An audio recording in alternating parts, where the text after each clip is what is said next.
ভিক্ষুক রাস্তা দিয়া যায় আর জমিদারের পুত্রবধূও যায়। একজন সামনের থেকে আসতেছে, একজন সামনের দিকে যাইতেছে। দুইজনের ক্রসিং এর সময় ভিক্ষুকের গায়ের কাদা জমিদারের পুত্রবধূর গায়ে লেগে গেছে।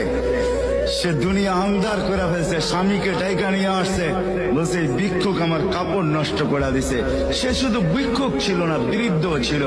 বৃদ্ধ ছিল না শুধু, জীর্ণ ছিল, শীর্ণ ছিল, শরীরে কাপড় ছিল না, ফাটিয়া কাপড় ছিল, পায়ে জুতা ছিল না, পেটে ভাত ছিল না।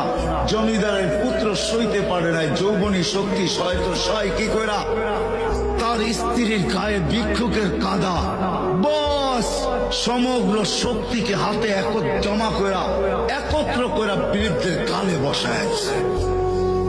বৃদ্ধ কিচ্ছু বলে নাই, শুধু উপরের দিকে তাকায় দুটা শব্দ উচ্চারণ করছেন। শব্দগুলা হলো ইয়া মাল্লা তারা হলো ওয়ুন, ও আল্লাহ তোকে চোখে দেখা যায় না, ও তারা কুল্লা শাই তুই সব দেখিস, ফারা তারা মা বি তুই কি দেখিস না আমার সাথে কি ঘটতেছে, এটা কি দেখিস না? বলতে দেরি যুবক, মরতে দেরি হয় না। জমিদার চলে আসছে, প্রতিশোধ নিবে। বৃদ্ধের একদিকে মুচকি হাসি, একদিকে বলতেছে প্রেমের খেলা এমনই হয়। জিজ্ঞাসা করছে কিসের প্রেমের খেলা রে?